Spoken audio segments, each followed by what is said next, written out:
Shalom, hari ini kita akan renungkan surat 1 Timotius pasal 4, teksnya ayat 1 sampai 16. Dan sudah dibagi dua paragraf. Paragraf yang pertama ayat 1 sampai 11. Jauhilah tang hanyut dan dongeng nenek tua. Latihlah dirimu beribadah. Paragraf yang kedua ayat 12 sampai 16. Jadilah teladan bagi orang-orang percaya dalam perkataan, tingkah laku, kasih, kesetiaan, dan kesucian. Tetap bertekunlah dalam membaca kitab-kitab suci, dalam membangun dan mengajar. Kesimpulannya, Paulus memperingatkan tentang lolo penyesat, ajaran setan-setannya, takhayul dan dongeng nenek-nenek tua. Orang-orang yang mengikutinya akan munafik dengan dusta. Mereka melarang orang kawin dan makan makanan. Ajaran mereka mirip dengan ajaran orang Farisi dan akan membingungkan jemaat. Sehingga Timotius harus latihan ibadah rohani untuk mengajar dan menyelamatkan jemaat. Dia harus menjadi teladan bagi orang percaya dalam perkataan, tingkah laku, kasih, kesetiaan, dan kesucian, untuk dianggap sebagai pemimpin rohani mereka.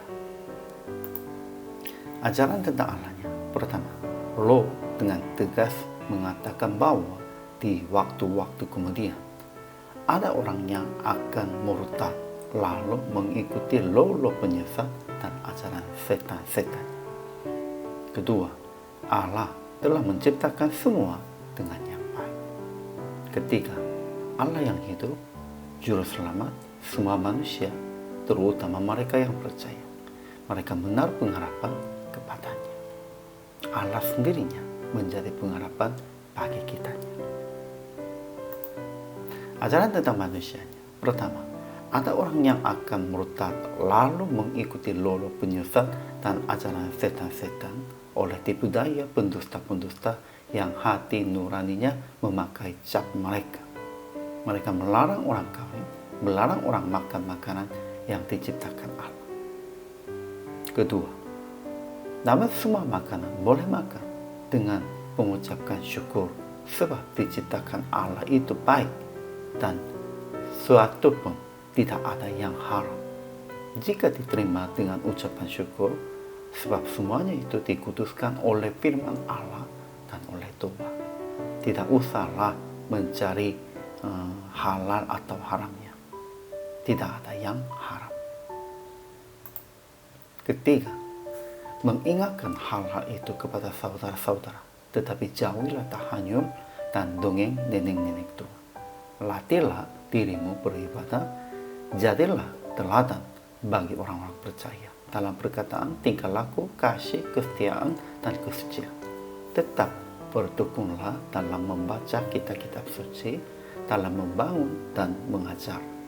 Perhatikanlah semuanya itu, hiduplah di dalamnya supaya kemajuan nyata kepada semua orang.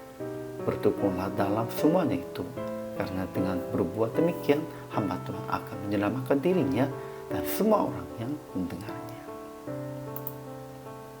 Aplikasi hari ini. Pertama, percaya bahwa Tuhan telah memberi kepada manusia dengan yang baik.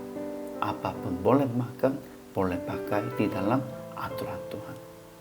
Ya, ada berpikir begitu, melalui tidak makan, melalui kesabaran, kita bisa lebih menjadi kudus dalam Tuhan. Namun daripada itu, lebih pentingnya daripada aturan-aturan agamawi, lebih pentingnya kehidupan suci. Sehingga kedua, menjadi teladan bagi jemaat dan bagi semua orang dengan perbuatan yang baik, ibadah di dalam perkataan, tingkah laku, kasih, kesetiaan, dan kesucian. Sekalipun kita tetap makan, sekalipun kita tetap melakukan sepertinya orang biasa, namun kalau kita berbuat yang baik dan ibadah dan perkataan, tingkah laku, kasih, kesetiaan, dan kesuciannya itu dalam Tuhan, itu lebih menjadi teladan bagi mereka. Ketiga, bertekunlah dalam membaca kitab-kitab suci, dalam membangun dan dalam mengajar.